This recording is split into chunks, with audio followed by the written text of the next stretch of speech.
going to tell you a story about real demons that were in the form of humans to let you know that really they truly are that way. Now, I was visiting a lady I was dating in Oregon. She was looking for a house. She was renting at the time, and I went to visit her sometimes. Had to also make use of the ocean. It's beautiful there at Lincoln City, Oregon. But we went to a house that she saw was for sale, and when we got to the door, she called and they didn't answer. We got there and the door was cracked open. Like, we go, hello, and we walked in, and everything looked like it had been there a while. I mean, there was dust around things, and all of a sudden this man and woman walk out. He was, I don't know, 5'8", 5'8"-ish, a little gut on him, and she was a little shorter than him, white blonde hair. And they came out and we sat down, but I wasn't interested in listening to anything. I was just looking around. I was just there. She was enamored. The lady I was with, she was enamored by him. And he, in my mind, did not make any sense. He was speaking in circles and chaos. And again, I'm oblivious. I think my angels were protecting me because I was just looking outside and the wind picked up and it was really, really strong wind, like really weirdly strong. And then they kept talking and she was all bubbling all around him, and the woman was just sat back over in another area. And I thought, this is weird. Why does everything look like it's been here for years? So anyway, that moment ended and we left, and she kept saying, oh, wasn't he great? And I'm like, whatever, but he didn't make any sense to me. Is the house for sale or what? And so she'd invited them over for dinner that night or the next night. And it was interesting because they weren't living in the house. Supposedly they were at a hotel. So we get a call from the hotel, and it's the lady working at the hotel saying, so-and-so is going to be at your house at so-and-so time. They wanted me to call you because they couldn't use the phone. Right there. That was weird. You can't use the phone. So they finally show up, and we're standing at the door, and they won't come in. I opened the door and turned, and they go, invite us in. And I'm like, come on in, and again, I'm oblivious. They were after the woman I was dating, and came in, and we got to talking about things. We got drinking this bourbon, which another thing that happened, that bottle never went low, and I was getting toasted. We were talking about things, and again, I remember listening. He was talking to the lady I was dating, and she was all, and I'm like, oh, whatever.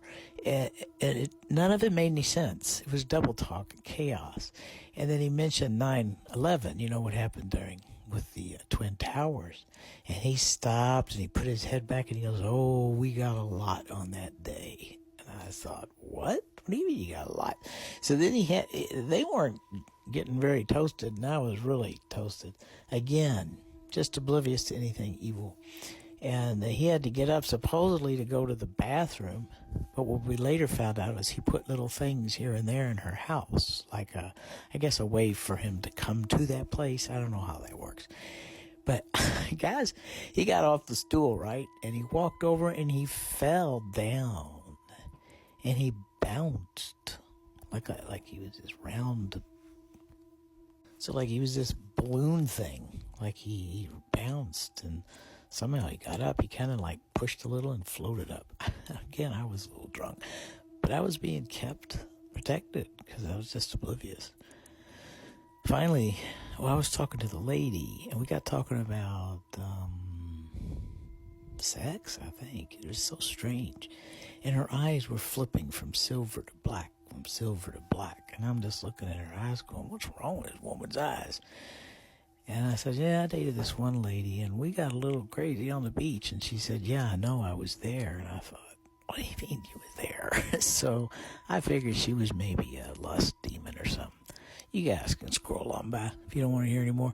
But anyway, they left, and he gave us this little shiny ball and something else, a crystal. And she started doing some research. The next day I left, and she said it was some kind of wind demon or something to that effect. But anyway, I got home, and my oldest daughter's pretty sensitive to things spiritually. And I said, look at this cool thing this guy gave us. And she said, that's from a demon. Get rid of it. Get it out of my house. And I thought, what?